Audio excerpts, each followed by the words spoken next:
Hello, everybody. It is Sunday, the 13th of September, 2020, which means it is time for another reading vlog. I hope you're all doing well. Last week was an interesting week for me. I had two 2-star books and two DNFs, so yeah, let's see how we're going to go this week. So I am going to be discussing Skyward with you guys momentarily. But before I do, I managed to sneak another book between beginning Skyward and getting to where I'm up to now, so I'm going to discuss that book with you first. It is Cenote by Sean Horton. This book, oh my god, you guys, this is the book that I was looking for in March, okay? Not specifically this book, but it covers what I was looking for in March. So, for those of you who are following me around that time, in March, I specifically catered my TBR towards branching out and reading all different genres. One of those genres was horror, and I picked up two books, Goosebumps My Hairiest Adventure, a middle grade book, and I'm trying to remember what it was called. The Bizarre Book of Bad Dreams by Stephen King. Neither of these books did what I wanted them to do. By definition, a horror is a book that should scare you, freak you out, make you cringe, or horrify you in general. And none of these books did this for me, and I pretty much gave up on the horror genre altogether until I found Cenote. So, I don't have this book on me, and I don't mean it's in another room. I literally don't have a physical copy of this book. I listened to this book on Audible. I'll get on to talking about that in a moment, but I have struggled to find this book anywhere to purchase it. It's not at my local bookstore.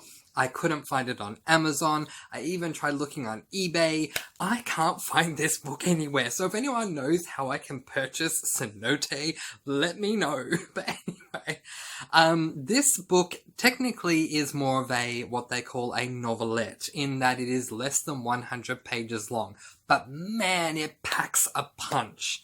So this is a aquatic cryptid horror. So yeah, I'm not going to say too much about what an aquatic cryptid is, because it kind of gives away a little bit of a spoiler, but it is a horror, and the horror is set inside a cenote. So a cenote it's kind of like a cave where there's next to no way to get out. I guess that's the best way to put it.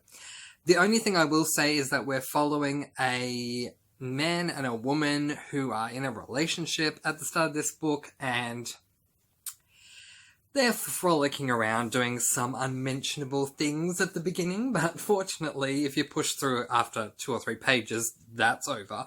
And then they fall into a cenote, and this book fully revolves around them trying to get out of this cenote, and then they realize that they're not alone. This book had everything I wanted in a horror. And if you want to read a horror that is pretty much guaranteed to scare you, try this. Go to bed, turn off all the lights, and either listen to the audiobook or turn off all the lights and put on a candle and read the book. If you go down the audiobook path, this book is narrated, the audio version is narrated by my favourite booktuber, incidentally, Murphy from the booktube channel Murphy Napier. This is the first time that I've heard a book being narrated by Murphy, and oh my god, she did an amazing job, you guys. I cannot say that enough, and I'm not just saying that because I love her as a booktuber. I'm saying it because I've listened to a number of audiobooks throughout this year, and none of the narrators have brought to life their narrations in the way that Murphy did.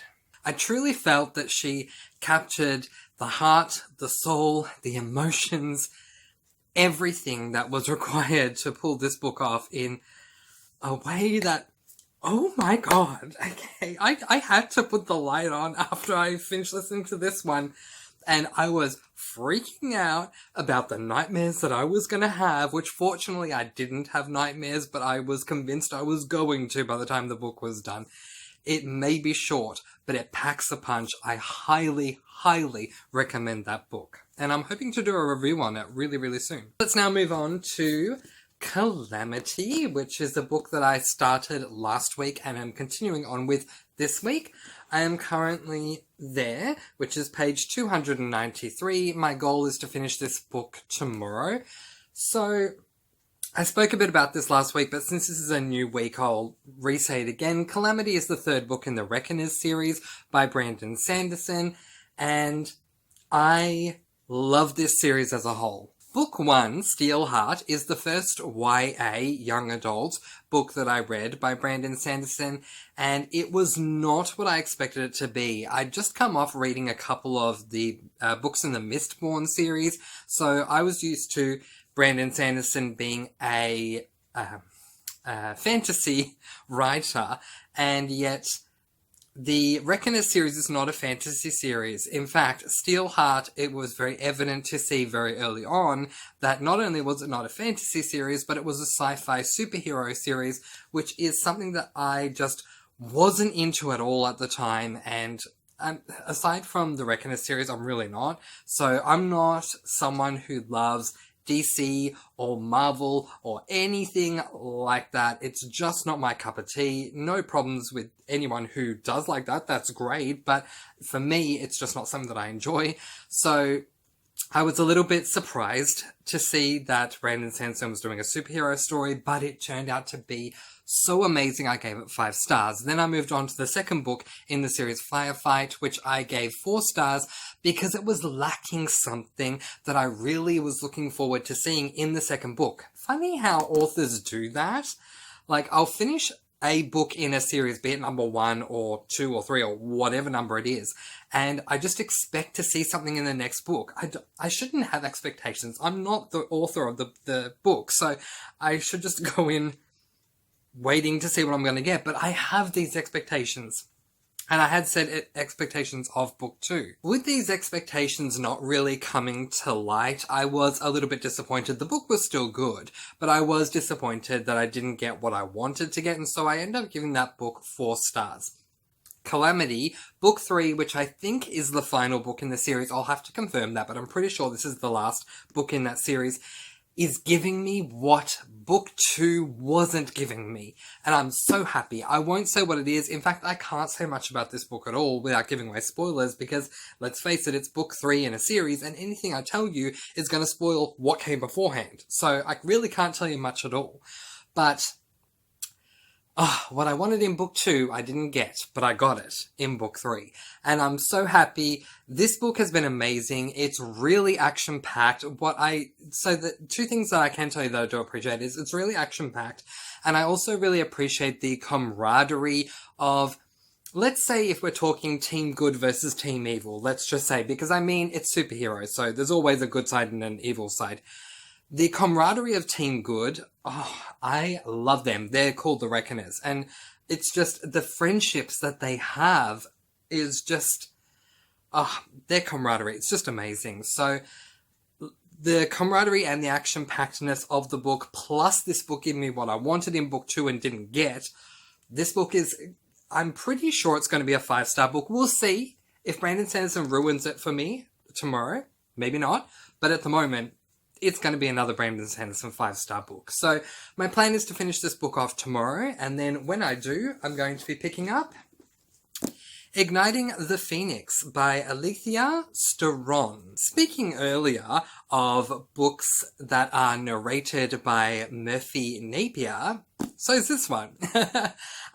So I climbed a ton of mountains to finally get this book in my hands. It was not easy. It's also not easy to hold. It's very, very heavy, deceptively so. But anyway, this is not a very popular book, nor is it a well-known book, but when I found out that not only is my favourite booktuber Murphy Napier, but also my second favourite booktuber, Daniel from BookTube channel Daniel Green, were narrating this book, I knew I had to get a copy of this book so that I could read along with them telling me a story. It's just, I'm so looking forward to this. I even said, I think I said it in my TBR video, that honestly I don't care if it's a good or a bad book. I just want the experience of Murphy and Daniel reading me a story, and that's why I'm reading it. So I don't really know much about this book going in. The only thing that I recall, I think Murphy said this in one of her wrap-ups, because she narrated the book, she obviously read it, so she included it in her wrap-up for that month, was that the dagger on the cover has magical properties and can do certain things. That's the only thing I remember of this book. So the next time you see me, I will have finally started this book, and I can maybe tell you, well, I will definitely tell you more about it. In today's video, I discussed with you Cenote by Sean Horton. 5-star book, absolutely amazing. You want a horror book that's going to scare you, read that book. Calamity by Brandon Sanderson. I will finish this tomorrow. 5-star book so far. Will that change? Find out on Tuesday.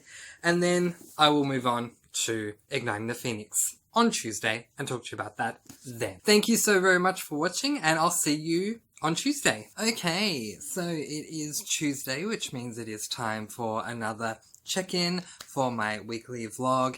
And I forgot to mention on Sunday another book that I read, so I'm going to do that here. I don't have a copy of this book, and believe me when I say that this is not due to lack of trying, because with the pandemic going on in Melbourne, we can't go into like bookstores or anything like that because they're not open at the moment. This year has just been a very tough year to start a booktube channel. It really has, but I have been blessed in many ways on the other hand as well. I'll talk about that towards the end of the year. But anyway, I loved this book that I'm going to talk about in just a moment so much that I went online to see if the bookstore that normally delivers to me had a copy of this book. They didn't. I then went to Amazon to see if they had it. They didn't. And then I even went on to eBay to see if they had it. And they didn't. So apparently I'm not meant to be owning a copy of this book, or at least not right now. I listened to this book on Audible, and now I'm going to tell you what it is called. It is called Cenote by Sean Horton. I'm going to put a picture of it right up there. So this is an adult horror, aquatic cryptid. I mean, it's a very weird term, aquatic cryptid horror. So basically, this is a novelette book. What that means is that it is a book that is less than 100 pages. And if you're looking for a very quick and easy book to read, or a very quick and easy book to listen to on Audible, then I highly recommend this one, because the audiobook goes for like 45 minutes. So it's really, really quick. Unlike some of the massive works out there that I've seen that are scaring me because they're like, I don't know, close to 30 hours long. Like, seriously? I don't know how I'm going to get through some of the books that I've recently hauled. So, because it is a novelette, because it is so small, I can give you a premise, but it needs to be really short so I don't give away spoilers. This book revolves around two people, Ellie and Arturo, who have met in Mexico where Arturo lives. Ellie has gone there for a holiday, and the book starts with them playing around, I guess, with each other, which I didn't quite enjoy.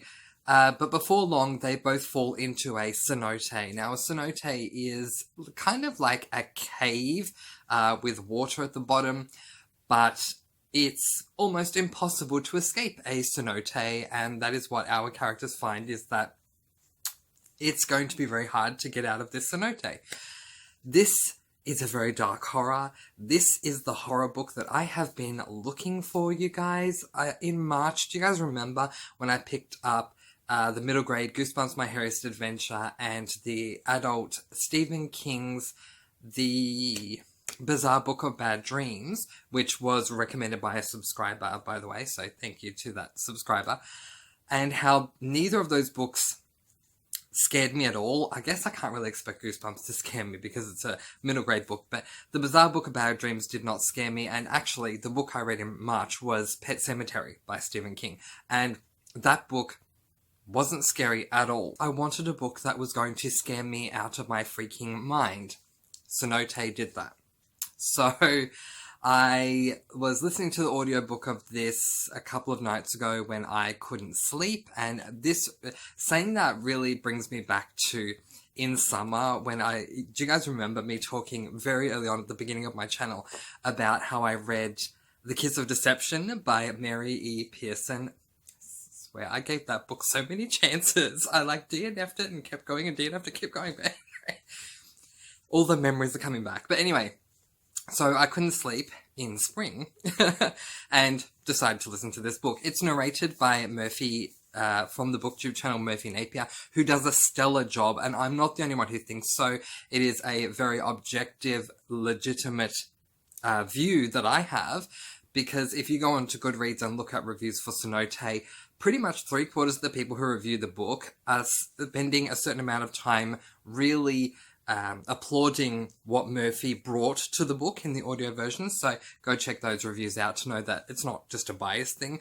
But Murphy did a stellar job. This book did a stellar job. By the time I was done, I realized that I had been absent-mindedly gripping my covers and my face was so squished into the pillow and I was 97% convinced that I was going to have a nightmare.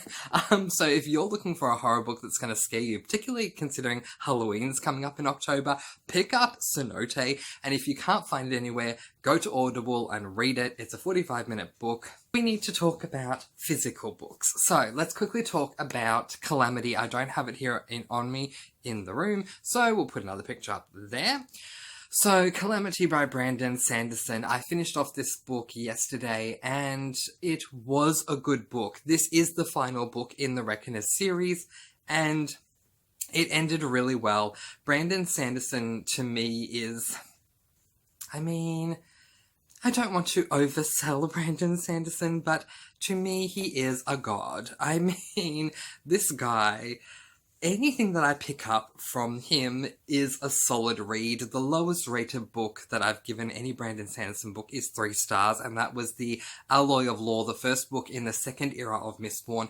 That's the only book that's received 3 stars. Every other book of Brandon Sanderson's that I've read has received 4 stars or more, because they're just so good.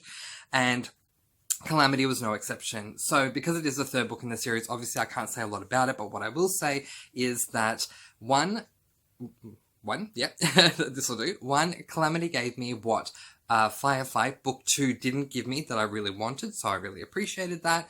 2, the characters and the camaraderie was amazing. 3, the ending in true Sanderson form to wrap up the series was nothing short of outstanding. And I applaud Brandon Sanderson for the way that he writes anyway is just so incredible. If you haven't read a Brandon Sanderson book, why not? And if you don't read physical books, grab one of the ebooks and listen to them. Pick one. You can't go wrong. It still received a very solid 4 stars. So let's move on to what I picked up today, starting with Igniting the Phoenix by Alethea Staron. Now, I was talking to you guys on, I believe it was Sunday. Oh my gosh, the day's going by so quickly. I think it was Sunday that I was talking to you guys about picking up this book. I'm really looking forward to seeing, how the experience would go for me, because I didn't care if it was a flop or not. This book, the audiobook for Igniting the Phoenix, is narrated by my top 2 favourite booktubers, Murphy, once again from BookTuber channel Murphy Napier, and my second favourite booktuber, Daniel, from BookTuber channel Daniel Green. So I was really looking forward to getting into this book. You guys, to cut a long story short, I ended up emailing Murphy last night for a completely different reason. So I had emailed her after I'd read Sonote, actually, to thank her for her wonderful narration work, and she got back to me, and then she got back to me last night, and then I responded to her. And in my response to her, I was saying, well, really interesting news talking about you narrating one book. The next book I'm picking up is Igniting the Phoenix, and, I'm really looking forward to it. And I went on to tell Murphy, I honestly don't care if it's a flop or not. I'm just looking forward to you and Daniel reading me a story. I think it's going to be great to have both of you read a story to me. So I then started reading this book. You know, famous last words is a really good line to use here in as far as me saying I don't care if it's a flop. Oh my god. Okay. I really hope Alethea Steron isn't watching this. But this book, otherwise put as this book, I just couldn't. Chapter 1 was so horrible. I'm sorry, but I gotta be honest, I feel really bad for Alethea Steron saying this, but it's true. And I had to climb mountains to get a copy of this book, and then it ended up being terrible. But anyway, chapter 1 of this book was so bad that I DNF'd this book after one chapter. 2.5 pages before we get our first dialogue tag. And the words leading up to it read more like a script than a book, even though it's not a script. Allow me to give you an example. Weaving its enormous wings over an open sky, a creature dims the sun, wreath-like movements, plays like a mobile with its stretched onyx feathers. Sunlight flickers just softly enough to lull what lies below. On purpose, the beast sways in the firmament, absorbing sweltering heat for reasons of its own. The flying isn't to mark territory of death, instead the actions of the creature, driven by pity, are to shelter, altruistically, shading a sleeping giant before sorrowed eyes, open to reality again before the ire of yesterevening is reborn.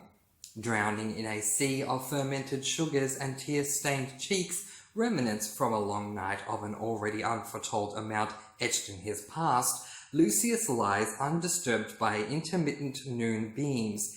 He's finally passed out from the only way he's been able to find rest.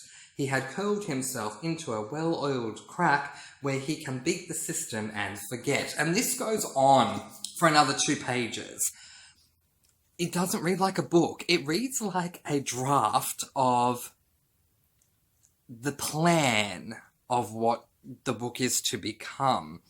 And that passage that I read right there is the very definition of telling as opposed to showing.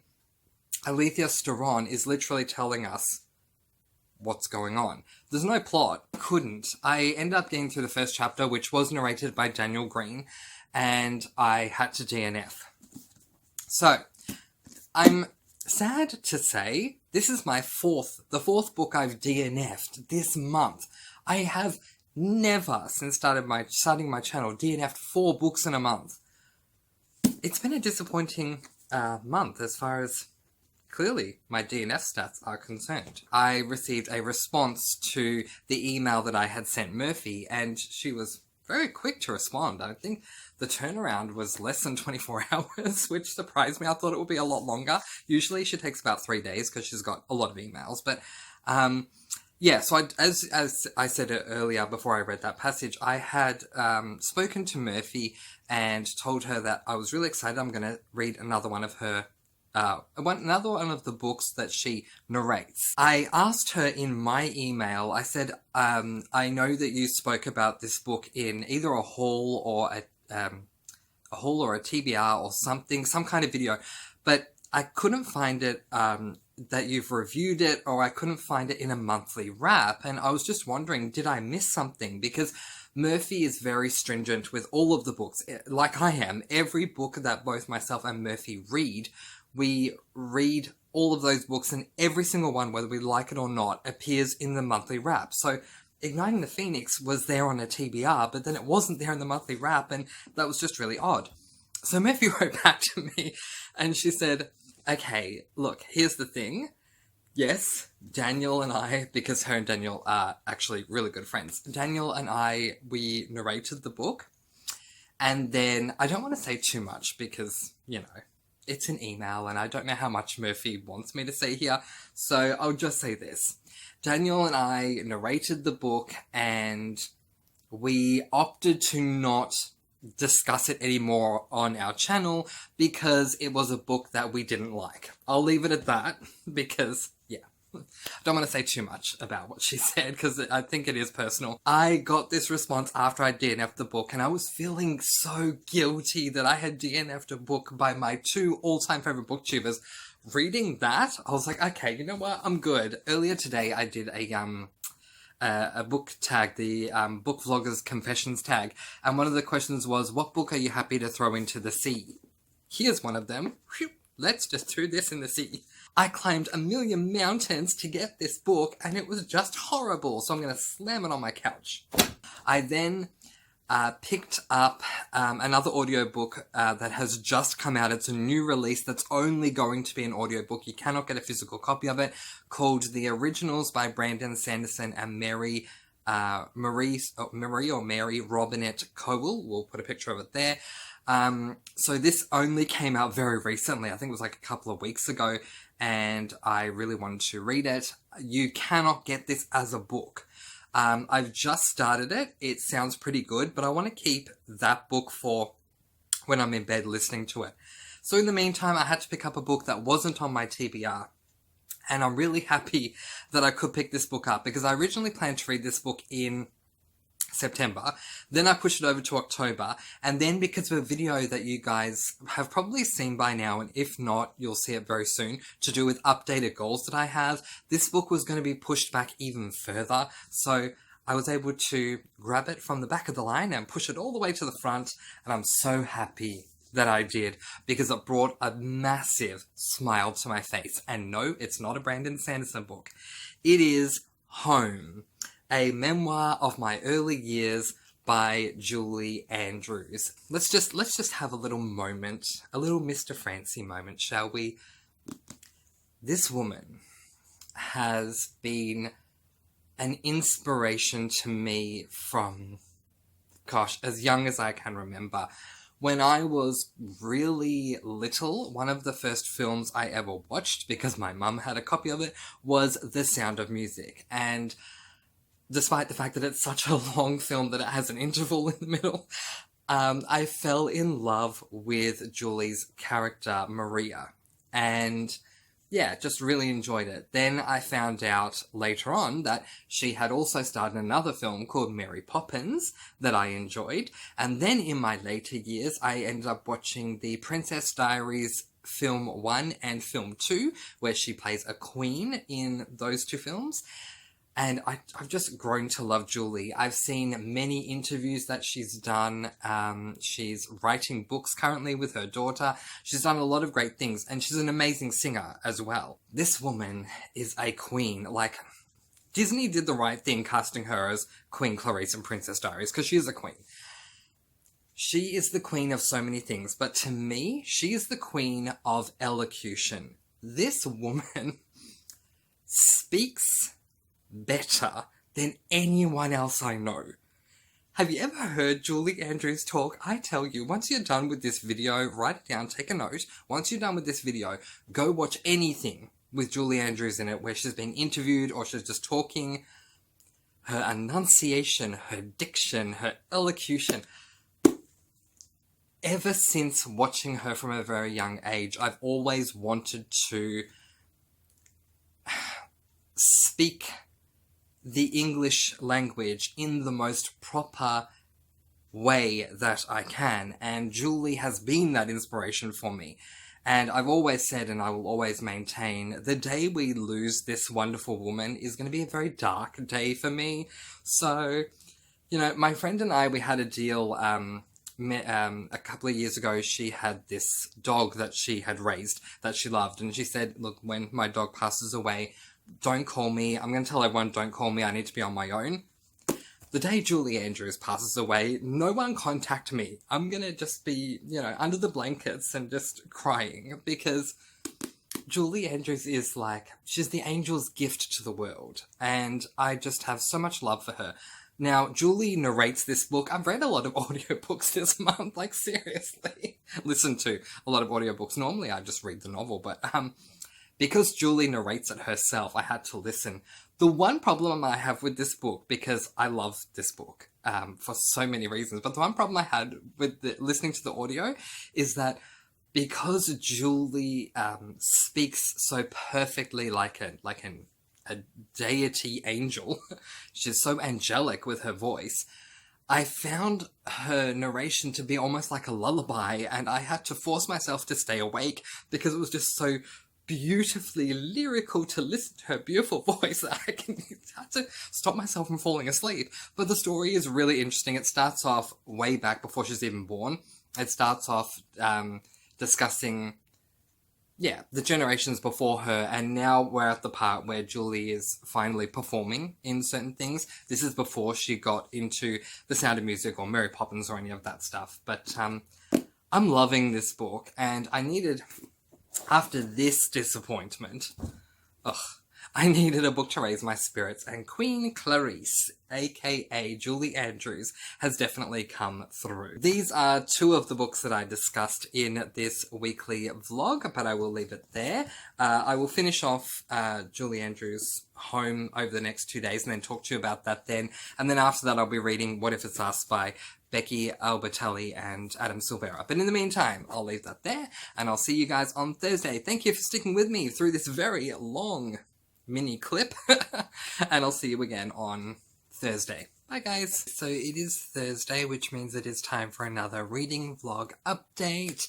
and today I actually finished off 2 books. I'm gonna first of all talk about the audio only book, which is the original by Brandon Sanderson and Mary Robinette Kowal. This is an audio only, so you can't get a physical copy of the book, so I'll put a picture of it up there. I am literally coming off just having finished this book. I finished the book, put it down, and started filming this, so you're getting really fresh thoughts from me. This audiobook was amazing. I mean, Brandon Sanderson's works, they're always good anyway, but this was really good. So the premise of this book is that it follows a world where there are originals, so the natural born person, and then through a set of circumstances there are also duplicates of the original that are created in an AI fashion for all different reasons. And if I say what the reason is here, it'll be too big a spoiler, but that gives you an idea of the world that we're dealing with. In this particular world, we start off with the duplicate creation of a woman, and this duplicate creation comes to find out that she has been created because her original killed her husband. And so the objective for the AI creation, who for quite a while believed she was the original until she was told she was a creation, so they did a pretty bang-up job with this AI duplicate, I guess, is that she needs to track down her original and kill her for the crime the original committed by killing the original's husband. This, oh my god. This audiobook is like 3 hours and 45 minutes long, something like that, and it was just superb in so many ways. I had a prediction about halfway through the book of how I thought things were going to resolve, and while I was part right, the main prediction, the main crux of the prediction that I had, I was so wrong, and I'm so happy that I was. Brandon Sanderson always has amazing endings to his books. Any book of his I've read, he always ends them so well. And the way this book ended, the whole book is really good, but the last half hour, oh my gosh. So I gave this audio only book 5 stars because it was just absolutely incredible. I also finished off a little earlier today, Home, a memoir of my early years by Julie Andrews. This has been an absolute pleasure and a joy to read, and I just loved every moment of reading this book. So for those of you who don't know, Julie Andrews is a very famous actress. She's also a very well-renowned singer. She's also a dancer. She's had her own show, so she's also a presenter. She's very, very well known. She was also even damed by the Queen herself, so her official title is Dame Julie Andrews. I have been watching Julie Andrews since I was a child, and I grew up absolutely loving this woman and being inspired by this woman. She has no idea, but she's been a mentor role. She's played a mentor role for me for a lot of my life. And the biggest reason why she has played a mentor role in my life is because listening to her talk and the way that she enunciates, pronounces words, the way she talks is just pinpoint precision perfect when it comes to the English language, and I've just loved her for that ever since. Honestly, unless she's playing a part that requires something else. So one of the Broadway shows she did was called My Fair Lady, where in the first half she had to have a Cockney accent and speak like someone who has a Cockney accent, but aside from that, Julie always speaks perfectly, and she's just been a major role model to me. So to be able to have the opportunity to read one of her books, I didn't even know she had books out there. I knew that she and her daughter were writing princess books together, and I think that's really beautiful that they're collaborating, but I didn't know there was a memoir about her out there that she wrote. And so to have this, to be able to read this was amazing. Julie also narrates the audio version of this book, and so yes, I absolutely listened to the audio, and it was just, what a journey. Seriously, absolutely amazing. I gave this book 5 stars as well. So I've had a really up and down month, but to, within the space of a couple of hours, complete 2 books and have both of them be 5 stars, it's been a good day for me today. I need to talk to you about what I'll be reading next, but that book is in another room. So we're going to put a picture of it up there. It is called What If It's Us by Adam Silvera and Becky Albertalli. This is the final book that I'm going to be reading this week before I go into my continued series books next week. This is an LGBTIQ+ contemporary book, and I'm really excited to read this. I read History Is All You Left Me by Adam Silvera last month and absolutely love how he writes his contemporaries. So I know that Becky Albertalli co-wrote this book with him, but I'm really just looking forward to reading another Adam Silvera work. So I'll be able to tell you a lot more about that on Saturday when we wrap up this week. But yeah, right now in this moment, I'm really happy. I've just read 2 amazing books and I'm just going to ride this happy wave. I'll check in with you guys on Saturday to wrap things up. Until then, happy reading. See you soon. So it is Saturday, which means it is time to wrap up this week and talk about how things have concluded for the week. First up, I have a big announcement to make, which is, I don't know, it's not necessarily a really good announcement, but it's an announcement I'm going to be making nonetheless. I am no longer going to be continuing to do my weekly reading vlogs the way that I have been doing them. So, quite a number of months ago, I was doing 2 weekly vlogs, and that was a midweek check-in and an end-of-week check-in. However, I wanted to then shorten the amount of time, the length that my weekly reading vlogs went for, and I also wanted to come to you guys more often, so I decided that I would vlog every second day in the hopes to achieve this goal, because then I could come to you guys, give you a very quick update, and move on. This is obviously a very long reading vlog that you're seeing right now, and while for me personally I don't mind having longer videos in general, I don't feel that the point of doing mini clips is holding up anymore because of how much longer the vlog is. So it's not the duration of the videos that is my issue.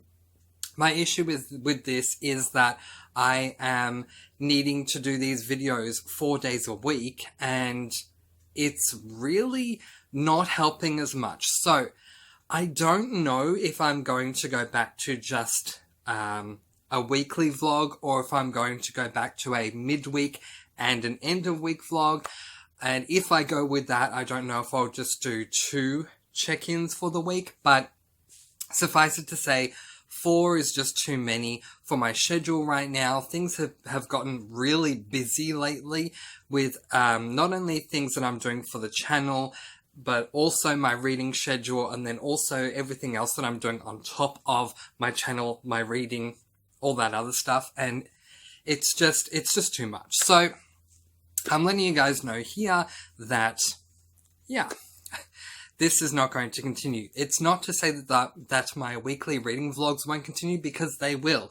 Not only were they a goal that I set for myself for 2020 that I'll reassess at the end of the year, but I like coming to you guys each week to update you on what's going on. Yes, granted, we have monthly wrap-ups where I quickly discuss books with you guys, but I like giving you guys my thoughts throughout the course of each week. So I don't mind doing these videos. I'm just going to be doing them different. I had just finished Home last time by Julie Andrews, really good book, and I was set to pick up What If It's Us by Adam Silvera and Becky Albertelli. I don't have that book in this room. I'm going to put a picture of it up there.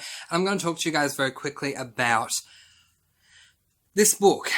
So I ultimately did not end up starting this book. So it's not a DNF. It's not a shelved book. It's more of a DNS. I did not start this book, and that's for many reasons. One, I have had a tough month this month with, while some books have been really amazing to read, there have been others that have been really terrible, and there have been a significant number of reviews for What If It's Us saying that it's really not a good book, but also What If It's Us is book 1 in a series, and if you haven't seen, no, well, you shouldn't at the time of recording. I have a video coming up for you guys. I'm just trying to work out my schedule. I have a video for you guys coming up where I talk about 2 new goals that I've set for myself for the remainder of 2020. And this book, What If It's Us, being book 1 in a new series, disrupts my goal setting. So very quickly, I can tell you guys here, one of my goals, in short, I elaborate a lot more in that video, so you can go ahead and check that out. But in short, one of my goals is to finish off all the open-ended series that I have at the moment. And so to start more series kind of defeats that purpose. So I have now just basically put What If It's Us away, and I'll probably pick it up in 2021 because I just have too many series open already anyway. Because of that, I went straight over and picked up The Heir by Kiera Cass. This is book number 4 in the selection series. Bit of a quick update for you guys. So with the selection, book 1, I gave it 5 stars. With the Elite, book 2, I gave it 5 stars. And with book 3, which I'm trying to remember what it's called, The One, I gave it 5 stars. If you've seen my review of The One, or even my monthly wrap-up where I discuss The One, in both of those videos I was talking about how much I was looking forward to devouring this book, because something happened at the end of book 3 that I really needed to read more of. Little did I know... Yes, this is going to be my first moment with Kiera Cass, because I've loved her up to this point. Little did I know that book 4 in the series skips a generation. I don't think that's too much of a spoiler. I think I can say that here. It skips a generation. It skips a generation. It skips to the next generation. And that really annoys me, because I wanted to see what came next immediately post book 3, and we don't get that at all. Something happens in book 3, and then we just jump, like, goodness knows, at least 10 years, closer on 20 years into the future, and I'm just not a fan of that. It was a real slap to the face, and I started off this book boiling mad at Kiera Cass because if she had sent this draft to me, if I was her editor or her publisher, I would have written her a very strongly worded email. Strongly advising, don't do this. Don't do this. It greatly grinds my gears when an author gets to a certain point in a series and then for some reason decides that they have to time jump partway through the series. It just makes no sense to me. Time jump in a completely different series, or time jump right from the beginning. So time jump between book 1 and book 2, and then can keep that consistency for book 3 for however many you have. But don't have 3 books that are one era and then jump and have book 4 be a different era. So Kiera Cass is not the only author who has done this. In fact, my favourite series of all time, the Mistborn series with Brandon Sanderson, does this as well. Books 1, 2, and 3 are Era 1, and then book 4 in that series does a much more dramatic jump than this series. That series has a couple of 100 years that it jumps ahead into the future. I don't like this, and I'm considering doing a video on why I don't like jumping, time jumping in for at the midpoint of series. It just really annoys me. But anyway, so I finally decided, you know what, let's just deal with this and just keep reading. And I don't mind this book. So what I will say is we have another selection process that has started up again, and we are seeing the process of the selection from the viewpoint of the person who's in control of the selection, I guess that's the way to put it. Whereas books 1, 2, and 3, we saw it from the perspective of one of the eligible selectees. In this case, the roles have reversed and we're now seeing the perspective of the one in control of the selection. So that's been interesting. Let's move on because this, again, is another long video. See, this is why I need to cut them down. Where am I up to? I'm there, which is page 242. There are 342 pages in this book, which means that I will be done with this book tomorrow. And I will update you on that, I guess, then. No, I won't, because I won't be doing an update tomorrow.